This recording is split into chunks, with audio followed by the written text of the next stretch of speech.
السلام عليكم ورحمة الله وبركاته. ازيكم حبايبي؟ عاملين ايه؟ يا رب حبايبي تكونوا بخير. برج السرطان حبايب قلبي صفوا النية كده، اتفائلوا بالخير تجدوه، طلعوا الطاقة السلبية، صلوا على الحبيب وكمان استغفروا.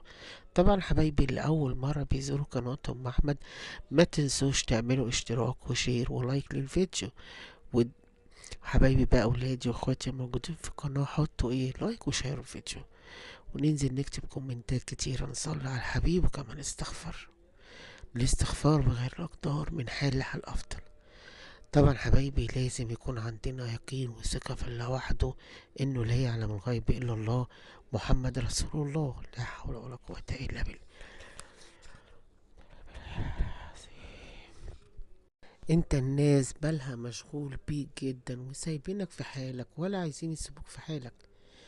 كمان انت مهموم، شايل حمل، حاسس ان انت متكتف لدرجة ان انت عندك اعراض كتيرة، عندك خنقة بدون سبب، عندك حاسس كده بالتوتر، حاسس بالوحدة. حتى لو انت في وسط الناس، انت اجتماعي قوي، بس في الوقت الحالي بقيت عندك احباط، بقيت في العزلة عن الناس.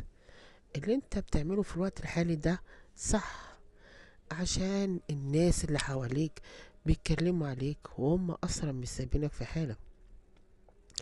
انت عندك نغزة في قلبك ودوخة، بتحس ان انت هبطان، انت داخل على ايام حلوة على وشك السعادة.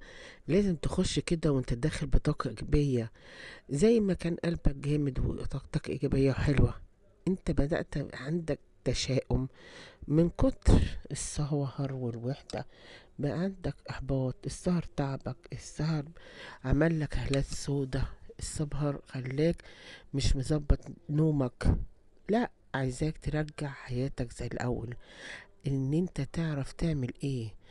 انت وراك حية مش سايباك، دي مش سايباك، دي لدعتها ليك، هي زي السم وهي من اقرب الناس ليك، هي وحد قريب منك. فخلي بالك من الناس الموجودة حواليك اللي انت ما تعرفهاش. النغزة اللي بتجيلك في قلبك دي بسببها ان انت اتخدعت، بسببها ان انت بتكتم جواك، بسببها ان في حد ضحك عليك.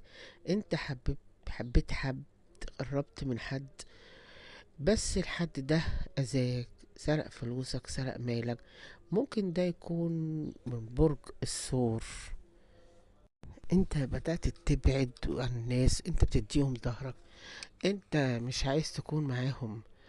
في ورق عندك، الورق ده انت بتجهزه لحاجة انت هتقدم عليها، هتمشي فيه شغل، هتقدم عليه سفر، مشروع. انت مقبل على حاجة، والحاجة دي هتتم معاك على خير. في منكو عندكو زعل، قلب مكسور، في منكو يعني الشريك تعبك، وجع قلبك جاي عليك. عندك في اتنين دول قلبين حياتك، اتنين عامل زي ما كون انت حسبت لها صح، وخدت الموقف، وخدت الخطوة دي من مصلحتك انت. كمان عندك في نفور بينك وبين شريكك، بقالكوا فترة المعاملة متغيرة، كمان في إهمال في المعاملة، في أقل حاجة في مشاكل بينكوا، فأقل حاجة بيكون في مشاكل بينكوا. بيحاول ان هو يستفزك، بيحاول يطلع اي عيب فيك، يعني بيحاول يطلعك من شعورك، وفي الاخر ياخد عليك الغلطة او يمسكها.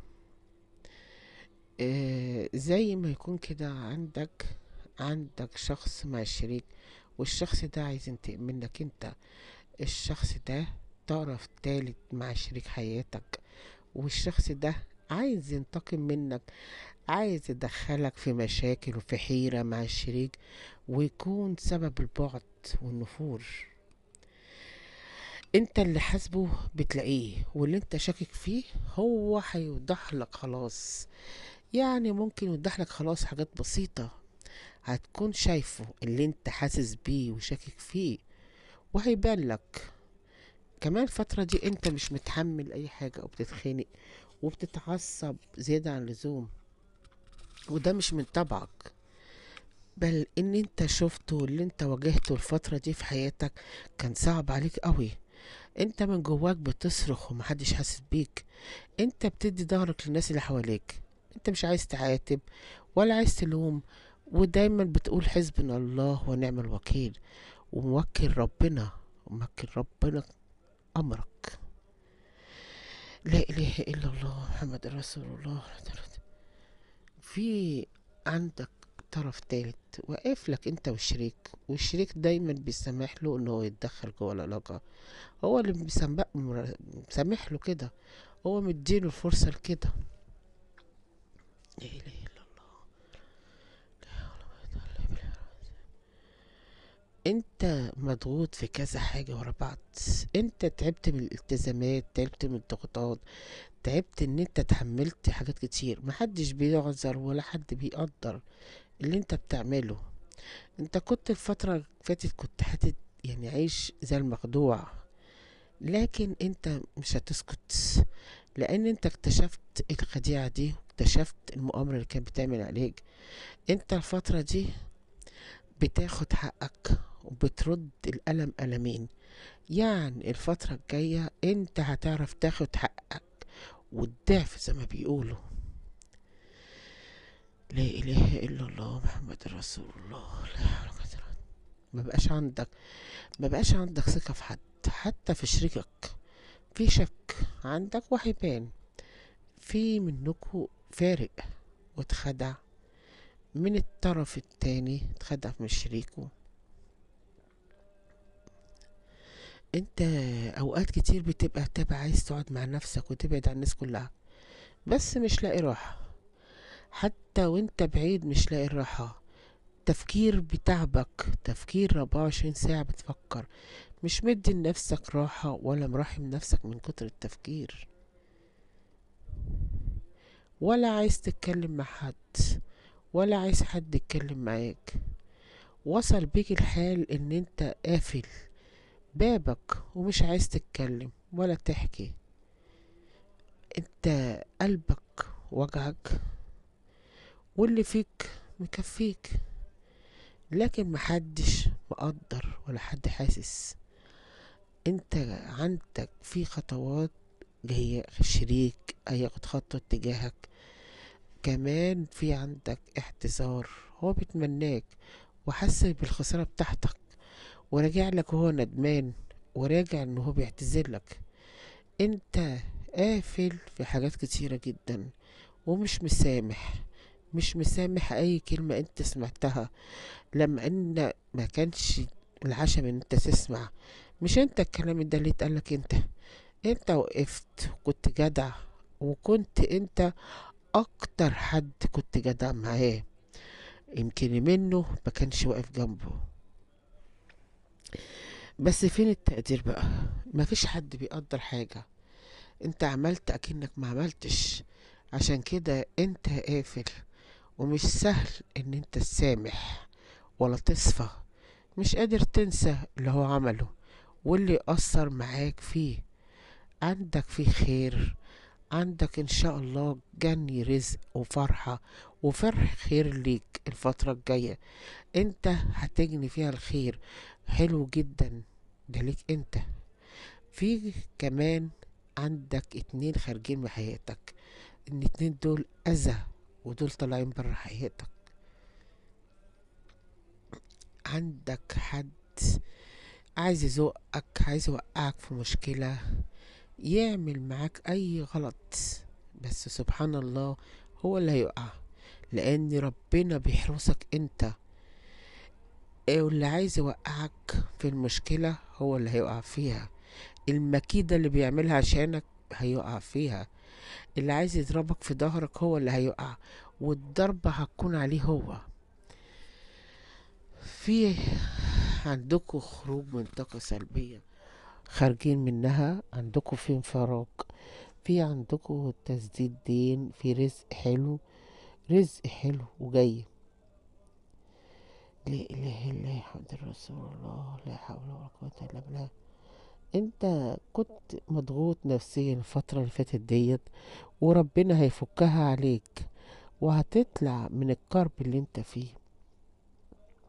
زي عامل زي ما يكون حد عندك، حد عزيز عليك، حد في كرب، في ضيقة، في مكان ضيق، يعني مكان كده م- خانقه ووجعه، مأزمه، حد مسجون، حد هيتفك كربه، هيتفك، حد هيطلع من مكان خانقه بإذن ربنا. لا إله إلا الله محمد رسول الله. انت خاب جواك سر ومش عايز تقول لحد، لان انت مش واثق في حد، انت مش واثق في حد ولا قادر تثق في حد.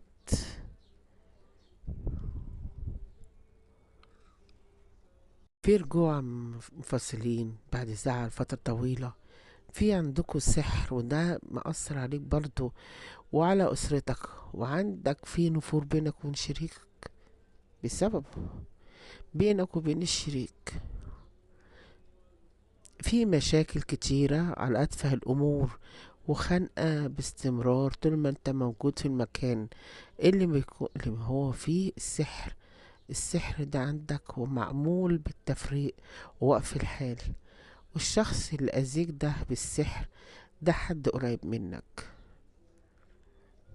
وشخص كمان يعني بوشين، وده سبب المشاكل بينك وبين شريكك. كمان انت شايف الشريك في عنده كده برود عاطفي من ناحيتك، ودايما في إهمال، وانت الكلمة عندك بتفرق. انت لو قدرك بكلمة صغيرة ممكن تدي بدون مقابل. انت كلمة، ايه كلمة، والشريك اللي انت مديله اكتر ما هو عايز مستخسر فيك الكلمة الحلوة، عنده كده برود عاطفي من ناحيتك.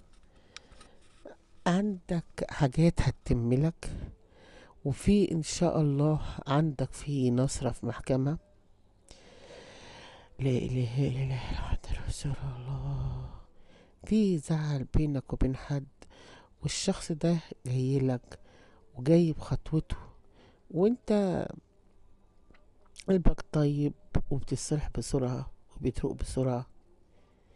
كمان انت في مشاكل بينك وبين اقرب الناس ليك اللي من دمك، في مشاكل بينكوا وفي صراعات، والمشاكل ديت بسبب الفلوس. في كمان عندكوا في ارتباط، العزاب السناجل، عندكوا ارتباط جديد، علاقة جديدة داخلة في حياتكوا، هيكون فيها تعلق وفيها حب، كمان كان فيها علاقة زواج بإذن الله. ليه ليه؟ انت اديت فرص كتير للناس اللي حواليك، اديت الفرصة مرة واتنين وتلاتة لغاية ما جبت اخرك، والشريك انت اديته فرص كتيرة لغاية ما قلت بقى كفاية بقى كده.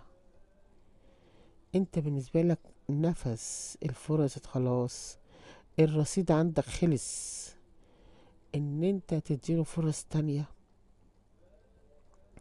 ظلمك، جرحك، جه عليك، واللي مزعلك اللي زي ما ظلمك هو اكتر شخص انت بتحبه، اللي جه عليك ده للأسف هو الحبيب. لا إله إلا الله محمد رسول الله. كمان انت عندك العلاقة الثلاثية مبوظة لك الدنيا، في واحدة داخلة بينك وبين شريكك مبوظة حياتكم. يا رب. انت عندكوا في ترسيم علاقة الفترة الجاية، في عندك بعد مسافات بينك وبين شخص بتحبه، في ارتباط ورجوع الفترة الجاية، هو بيراقبك، في حد هيعرض عليك حاجة تخص الشغل او مشروع، ما تترددش ثانية، ان شاء الله هيتملك بالخير.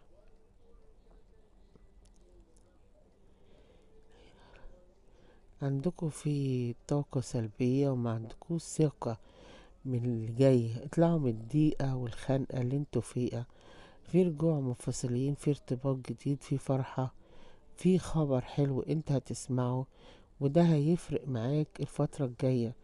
في عندك علو الشأن، عندك حرف السين، حرف اله، الميم، النون، اله، وكمان حرف الف، وكمان حرف الألف. عندك في خير جايلك،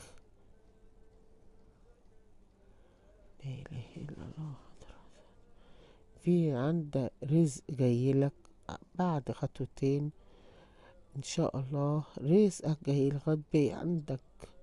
عندك في تسديد ديون بعد فراق، في رجوع وتواصل بعد الخصام، وهيكون في وكمان عندكم استشفاء.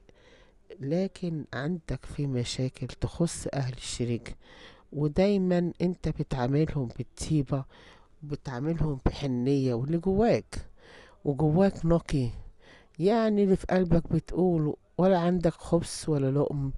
ودايما بيسيئوا الظن فيك، ودايما جايين عليك وبيظلموك، وهم سبب المشاكل اللي انت فيها. دايما بيراقبوك وبيحقدوا عليك، وعينهم عليك في باستمرار، يعني دايما حاسدينك وكارهين لك اي خير.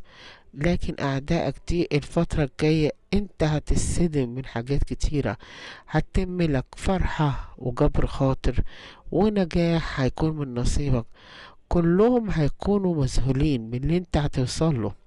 الفترة الجاية انت طالع للأحسن، طالع للأفضل، طالع للرزق والنجاح والخير. في عندكم كمان سكة سفر مفتوحة، وعندكم سكة فيها خير وطاقة إيجابية لكم بإذن الله.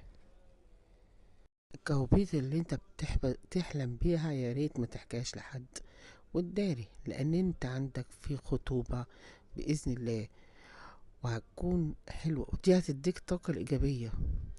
كمان انت وصلت لهدفك، قربت توصل لهدفك، انت طالع السلم خطوة خطوة. انت هتوصل لهدفك الفترة الجاية بإذن الله، وهتطلع من الطاقة السلبية دي. الشخص اللي انت شايل همه هو بيحبك، الشخص هو بيحبك، بس هو بيحبك جدا. ايه الحاجة اللي انت ندمان عليها قوي؟ يا ترى قرار انت خدته في حياتك وندمت عليه؟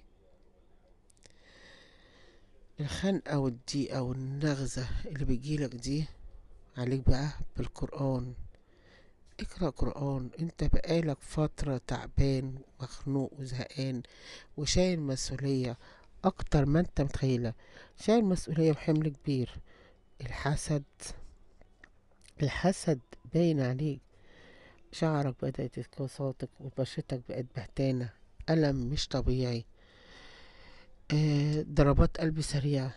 أهم حاجة تركز على هدفك. انت بتدعي ربنا من فترة، وربنا هيستجاب لدعوتك. انت الغلطة اللي انت عملتها بتدفع تمنها، الحاجة اللي انت عملتها انت بتدفع التمن بتاعها. اللي انت مستنيه هو اللي ربنا هيكرمك بيه، اللي انت عايزه هو ربنا هيحققهولك. اللي انت مستنيه يحصل هيحصل، هيحصل لك، وهتحصل على الرزق وعلى انطلاقة جديدة وسعادة. ركز انت على حياتك، ملكش دعوة بأي حاجة. عندك تقدم، عندك خير، عندك رزق، عندك حاجات حلوة كتيرة داخلة في حياتك فيها خير ليك. لازم نتفائل بالخير بس خلي بالك من أهل زوجك، هم اللي عاملين لك التوتر والحيرة. انت عندك تفكير قوي، التفكير ده مش سايبك في حالك، دايما حاسس ان انت عندك تفكير كتير، والتفكير